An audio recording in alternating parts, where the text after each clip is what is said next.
जी अस्सलाम वालेकुम dear students, welcome back. उम्मीद करता हूँ आप सब लोग खैर वाफियत से होंगे। हम पास्ट पेपर्स के ऊपर एक प्रॉपर डिस्कशन कर रहे थे और बिल्कुल कॉम्प्रिहेंसिव वे के अंदर मैं आपको पास्ट पेपर को सॉल्व करना, उसको एक्सप्लोर करना, उसके डिफरेंट डायमेंशंस को लुक आफ्टर करना सिखा रहा था। तो अगर आपने इस तरीके से इन पास्ट पेपर्स को कर लिया तो कम से कम 70-80% आपकी प्रेपरेशन जो है वो कंप्लीट हो जाएगी। इसलिए एक एक लफ्ज़ जो आपको बताया जाता है अपने पर्सनल नोट्स बनाएं, उन पे लिखें, उनको याद करें और उनको बार बार रिवाइज़ करें। हम अपने अगले क्वेश्चन पे पहुंच चुके थे। जो क्वेश्चन हमारे पास है क्वेश्चन नंबर 6। अब आप कहेंगे कि सर इतनी देर होगी, अभी हम क्वेश्चन नंबर 6 पे हैं। सो डोंट वरी, अभी जो चीज़ें मैं आपको करवा रहा हूँ, जब आप पहले 10-20 पेपर कर लेंगे तो उसके बाद इतनी सारी चीज़ों को करने के बाद आगे जो पेपर आएगा वो यूँ समझें आपके लिए बिल्कुल हलवा होगा, आपके लिए बड़ा आसान होगा। Right, when Balochistan was given the status of province, Balochistan को प्रोविंस का जो स्टेटस है वो कब मिला था, ये सवाल है। ठीक है जी, बलूचिस्तान को सूबे का स्टेटस कब मिला था? तो याद रखिए, बलूचिस्तान को 1970 के अंदर सूबे का स्टेटस मिला था, प्रोविंस का स्टेटस मिला था, जब वन यूनिट डिसॉल्व हुआ था, on dissolution of one unit in July 1970। जब वन यूनिट डिसॉल्व हुआ था 1970 के अंदर, जुलाई 1970 के अंदर, तब बलूचिस्तान को वन यूनिट का सूबे का, प्रोविंस का स्टेटस मिला।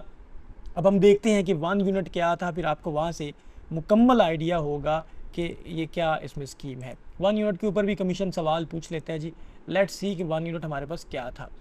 तो डियर स्टूडेंट्स, वन यूनिट किसे हम बोलते हैं? आपको पता होगा कि क़याम पाकिस्तान के वक्त हमारे दो विंग थे, एक ईस्टर्न विंग था, एक वेस्टर्न विंग था। एक साइड पे हमारे पास बंगाल था जो बहुत बड़ा सूबा था, और दूसरी साइड पे हमारे पास पंजाब था, सिंध था, बलूचिस्तान था और NWFP था। तो हमारे पास जो ईस्टर्न विंग था, ईस्टर्न पाकिस्तान, जिसमें बंगाल था हमारे पास, और वेस्टर्न में हमारे पास ये चार सूबे आते थे। तो अब हुआ ये कि पंजाब को, सिंध को, NWFP और बलूचिस्तान को मिला के भी, अगर इनको मिला भी दें, इन सब की आबादी को इस वक्त मिला भी देते, तो उनकी आबादी, इन चार सूबों की आबादी ईस्ट पाकिस्तान या बंगाल के सूबे से कम थी। अंडरस्टैंड?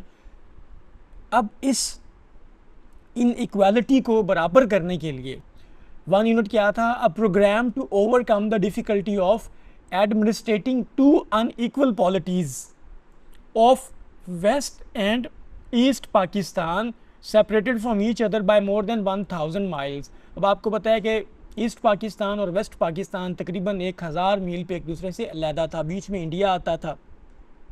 अब मैंने आपको जो दूसरी परेशानी बता दी वो ये है कि वेस्ट वाली साइड पे जो पंजाब था, सिंध था, NWFP और बलूचिस्तान, जो आज का पाकिस्तान है, इन चारों सूबों को मिला के भी जो है हमारे पास इनकी आबादी बंगाल के बराबर नहीं बनती थी। फिर भी बंगाल की आबादी तकरीबन 54% बनती थी। अब हुआ ये कि इन चारों सूबों को मिला के एक यूनिट का नाम दे दिया गया। इन चारों सूबों को मिला के एक यूनिट का नाम दे दिया गया, इसको वेस्ट पाकिस्तान कहा जाने लगा। और दूसरी साइड पे जो बंगाल का सूबा था, जिसकी आबादी इन चारों सूबों की कलेक्टिव आबादी से भी ज़्यादा थी, उसको ईस्ट पाकिस्तान का नाम दिया जाने लगा। ये यूनिट्स इस वजह से बनाए थे ताकि आने वाली जो कॉन्स्टिट्यूशनल असम्बली होगी, जो हमारा लेजिस्लेचर होगा, हमारा जो पार्लियामेंट होगा, उसके अंदर इनकी रिप्रेजेंटेशन जो है उसमें आसानी पैदा की जा सके।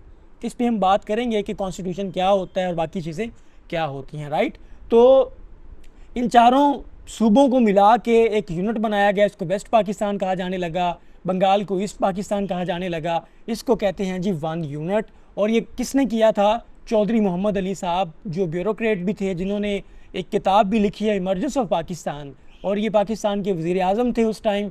इन्होंने वन यूनिट प्रोग्राम लॉन्च किया अक्टूबर 1955 के अंदर। ठीक हो गया, और फिर फाइनली ये क्या है, हमारे पास ये इम्प्लीमेंट हो गया था, याद रखिएगा। तो जनाब उसके बाद हमारा पहला कॉन्स्टिट्यूशन भी बन गया 1956 के अंदर। ये काम ऐसे ही चलता रहा कि पाकिस्तान को ईस्ट पाकिस्तान और वेस्ट पाकिस्तान कंसीडर किया जाता रहा। लेकिन फाइनली ये हुआ कि 1 जुलाई 1970 के अंदर याह्या खान साहब ने क्या किया कि वन यूनिट को डिज़ोल्व किया। फिर दोबारा से ये सूबे जो है वो ये जो सूबे थे, इनकी जो एग्जिस्टेंस है फिर इंडिपेंडेंट हो गई, फिर इनको जो है वो काउंट किया जाने लगा, वरना पहले इनको सिर्फ वेस्ट पाकिस्तान कहते थे, लेकिन जैसे ही वन यूनिट टूटा तो पंजाब बन गया, सिंध बन गया, NWFP बन गया, और बलूचिस्तान को इस टाइम सूबे का स्टेटस मिल गया।